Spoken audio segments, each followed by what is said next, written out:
बिहार के लोगों को ये शुरुआत करनी पड़ेगी, किसी के ऊपर डिपेंडेंट ना हो। ये उनकी नागरिकता जा रही है, एनआरसी लागू हो रही है, ये 100% एनआरसी लागू हो रही है। ये वोटर लिस्ट का काम जो है वो तो बिहार का चुनाव जीतने के लिए हो रहा है, लेकिन आपकी नागरिकता छीन के आपको डिटेंशन सेंटर्स में डालने की तैयारी हो रही है। ये मैं बिहार की जनता को और पूरे देश की जनता को वार्निंग दे रहा हूँ, समझ जाएं, संभल जाएं, वरना उसके बाद आप वोट देने का अधिकार आपका गया, प्रॉपर्टी रखने का अधिकार आपका गया, ज़मीन रखने का आपका अधिकार गया, जिस घर में आप रहते हो, जिस झुग्गी में आप रहते हो, जिस मकान में आप रहते हो, वो रखने का अधिकार आपका छीन लिया जाएगा। आप लोगों को नौकरी करने का अधिकार, आप लोगों को ट्रैवल करने का, यानी कि रेल की बुकिंग भी नहीं करा पाओगे आप अगर नागरिक नहीं हो, बस में नहीं बैठ पाओगे, जहाज़ में नहीं बैठ पाओगे अगर आप नागरिक नहीं हो, तो आपके सारे अधिकार छिन जाएंगे। आपको दोबारा वो मनुस्मृति वाली स्थिति में चले जाओगे आप, जब ना आप पढ़ाई कर सकते हो, ना आप प्रॉपर्टी रख सकते हो, ना आप खेती कर सकते हो, कुछ नहीं कर सकते, सिर्फ गुलामी कर सकते हो। उस चीज़ की ये शुरुआत हो चुकी है। अगर आप लोग समझ जाओगे, बिहार के निवासियों से मैं कह रहा हूँ सीधे सीधे, आप लोग प्रोटेस्ट शुरू करो पीसफुल, हम लोग आएंगे। 9 तारीख को जो प्रोटेस्ट हो रहा है उसमें भी सहयोग करो, लेकिन 9 तारीख को जो प्रोटेस्ट इंडिया गठबंधन के लोग कर रहे हैं, अगर वो 9 तारीख को करके चुप बैठ जाएं तो बिहार की जनता को इस आंदोलन को आगे ले जाना है। ये 2020 के जो CA-NRC के प्रोटेस्ट हुए थे उससे भी बड़े लेवल पे बिहार में शुरू होने चाहिए। उसके बाद बंगाल और दूसरी जगह पे ये प्रोटेस्ट शुरू करने का समय आ चुका है। मैं आह्वान कर रहा हूँ, मैंने CA-NRC के टाइम पे भी पूरे देश में जाके लोगों से गुजारिश की थी और लोगों ने हमारी गुजारिश सुनी भी थी, पूरे देश में आंदोलन हुआ था। मैं आज फिर आह्वान कर रहा हूँ, किसी की बात मत सुने, आप खुद अपना दिमाग लगाएं। जो डॉक्यूमेंट आपसे लिए जा रहे हैं वो चुनाव आयोग के अधिकारियों को उसकी कोई ताकत नहीं है। वो चुनाव आयोग के अधिकारी अपराध कर रहे हैं वो डॉक्यूमेंट्स ही आपसे मांग के, क्योंकि कानून में उनको कोई ताकत नहीं है ये डॉक्यूमेंट मांगने की। ये आपके खिलाफ NRC लागू करने की साजिश है, आपकी नागरिकता छीनने की साजिश है, डिटेंशन सेंटर्स में भेजने की तैयारी है।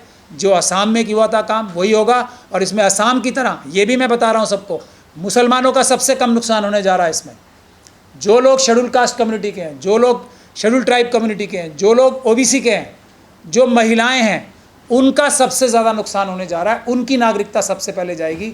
मुसलमानों के पास तो फिर भी कोई ना कोई कागज़ अपने दादा परदादा का निकल जाएगा, लेकिन शेड्यूल कास्ट शेड्यूल ट्राइब के पास और महिलाओं के पास कोई कागज़ नहीं निकलने वाला है। उनकी नागरिकता सबसे पहले जाने वाली। यदि चुनाव आयोग फर्जी वोटरों को छांट रहा है, कैंसिल कर रहा है, तो दिक्कत क्या हो रही है विपक्ष को? बिल्कुल नहीं वो कानूनी ढंग से नहीं कर रहा है ना। जैसे असम में D वोटर का काम हुआ था, वोटर लिस्ट के आगे D लिख दिया गया था, ये वो काम हो रहा है, ये गैर कानूनी है। ये धारा 21 के तहत जो चुनाव आयोग ने अपनी जो नोटिफिकेशन भी जारी की है ना, धारा 21 के तहत, उसकी करने का तरीका क्या है, वो रूल्स हैं जो इलेक्टोरल रूल्स है ना, registration of electoral electors rules, उसके रूल 8 में लिखा हुआ है जो फॉर्म भरवा सकते हैं। उस फॉर्म में सिर्फ और सिर्फ चुनाव के अधिकारी, इलेक्शंस EROs क्या पूछ सकते हैं, आपका नाम, आप का पिताजी का नाम या माताजी का नाम या आपके पति का नाम, ये पूछ सकते हैं, और आप इस घर में कितने लोग रह रहे हो और कितने लोग 18 साल की आयु को प्राप्त कर चुके हैं। इसके अलावा कानून में कोई प्रावधान नहीं है। फॉर्म 4 जाके सब देख लें, रूल 8 पढ़ लें, रजिस्ट्रेशन ऑफ इलेक्टर्स रूल्स, वो पढ़ लें जाके। चुनाव आयोग ये गैर कानूनी काम कर रहा है, अपराध कर रहा है, और BLOs को तो कोई ताकत ही नहीं है। तो ये वोट काटने का काम धारा 22 में होता है, रिप्रेजेंटेशन ऑफ पीपल्स एक्ट में। उसकी एक पूरी प्रक्रिया है, उसको ख़त्म करके ये चुनाव आयोग ऐसे फैसला नहीं कर सकता कि हम सिर्फ किसी के आगे लिख देंगे कि इसके पूरे कागज़ नहीं है। करोड़ों लोग, ये तो बड़े बड़े जो मेन स्ट्रीम मीडिया है उसमें भी आ रहा है ना, करोड़ों लोगों के पास डॉक्यूमेंट ही नहीं है, तो वो तो लोग कोई वोट ही नहीं दे पाएंगे। सिर्फ वोट नहीं दे पाएंगे, वोट नहीं दे पाए तो वो नागरिक भी नहीं है।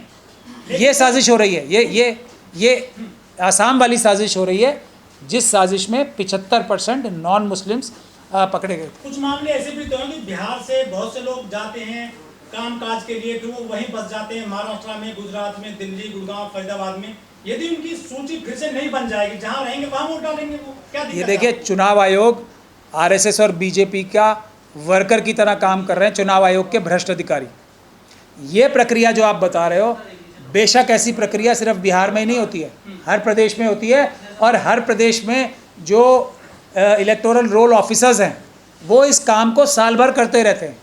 ये अभी जो शुरू की जा रही है स्पेशल प्रक्रिया, जिसमें डॉक्यूमेंट्स मांगे जा रहे हैं, लिखे जा रहे हैं, ये डॉक्यूमेंट दो, ये डॉक्यूमेंट दो, ये डॉक्यूमेंट दो, वो डॉक्यूमेंट्स लेने का काम उनका नहीं है। ये तो अभी तो 1.5 महीना पहले तो ये एक्सरसाइज खत्म हुई है। अब चुनाव से पहले क्यों? क्योंकि बिहार का चुनाव भारतीय जनता पार्टी हार रही है, एनडीए हार रही है। उनको साफ नज़र आ रहा है कि जो उन्होंने वोट ऑलरेडी कटवाने में धांधली की है, जो वो चुनाव में वोट चुराने की मशीनों से धांधली करने वाले हैं, जो वो भी कम पड़ रहे थे उनको जीतने के लिए, तो अब वो वोट काटने का गैर कानूनी तरीका इस्तेमाल कर रहे हैं, नागरिकता ही छीनने का गैर कानूनी। जब आप महाराष्ट्र में हार गए थे, आप वहां भी आरोप लगा रहे थे कि वहां वोट बढ़ाती, अब आप बिहार को आपने पकड़ लिया है। मैंने तो ये बात पहले दिन से पकड़ रखी है। ये तो आप इल्ज़ाम लगा सकते हैं, जो इंडिया गठबंधन के लोग हैं, विपक्ष के लोग हैं, वो अभी तो वो महाराष्ट्र का ही गाना गा रहे थे।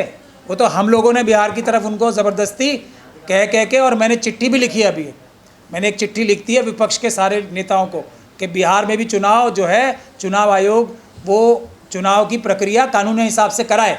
अब देखते हैं विपक्ष के लोग हमारी बात का जवाब देते हैं या नहीं देते। जैसे वो लोग बोल रहे हैं ना, चुनाव आयोग उनकी बात का जवाब नहीं देता, वो अपने वोटर्स और जो सिविल सोसाइटी है उसका ही जवाब नहीं देंगे, तो कहीं ना कहीं वो भी तो चुनाव के इलेक्शन कमीशन की तरह ही लोग हैं, आम आदमी की बातें नहीं सुनना चाहते। तो उसके बाद हम केस डालेंगे चुनाव आयोग के खिलाफ भी और ये विपक्ष की पार्टियों के खिलाफ भी, कि वो भी कहीं ना कहीं नूरा कुश्ती तो नहीं खेल रही हैं, कोई प्रोटेस्ट ही नहीं कर रहा बड़ा। वोटर लिस्ट जो बनाई जा रही है, इस मामले को लेकर एडीआर सुप्रीम कोर्ट चला गया है। देखिए, इसी बात का मुझे सबसे बड़ा डर रहता है। सुप्रीम कोर्ट जो भी जाता है वो मेरी तो धक धक हो जाती है। मतलब मैं तो बिल्कुल, मेरा दिल जो है बिल्कुल बैठ जाता है कि अब हुआ काम। अब हमारा काम, अगर कुछ फैसला नहीं आया, स्टे नहीं मिला, तो ये चुनाव आयोग को एकदम प्लेटर पे रख के, मतलब तश्तरी पे रख के मिल जाएगा कि देखो सुप्रीम कोर्ट ने इन्हें भगा दिया, अब हम ही सही हैं। अपराध के ऊपर मोहर लग जाएगी सुप्रीम कोर्ट की, कोई जाने की ज़रूरत नहीं थी। एडीआर हो या दूसरे लोग हो, 50 से ज़्यादा बार मशीनों के लिए जा चुके हैं, हर बार मुँह की खा के आए।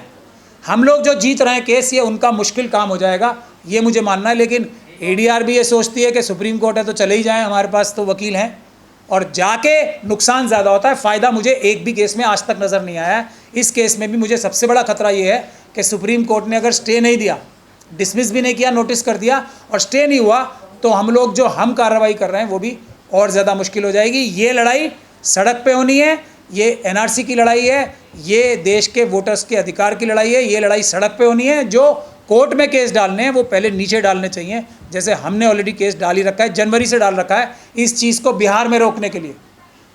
उसकी डेट लंबी पड़ रही है, उसके लिए भी हम पूरी ताकत लगा रहे हैं। वो है सही तरीका। सुप्रीम कोर्ट तो बिल्कुल नहीं जाना चाहिए पहले मुंह उठाते ही। सबसे पहले जो सुप्रीम कोर्ट जाते हैं, मुझे उनकी नीयत पे शक होने लगा।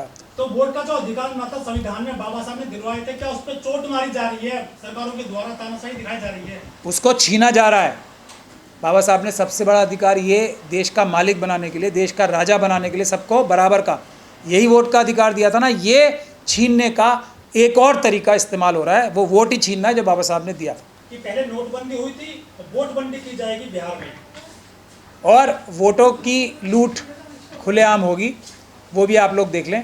लेकिन वोटों से भी बड़ी बात होने जा रही है और हो रही है, ना सिर्फ बिहार में बल्कि बिहार के बाद पूरे देश में।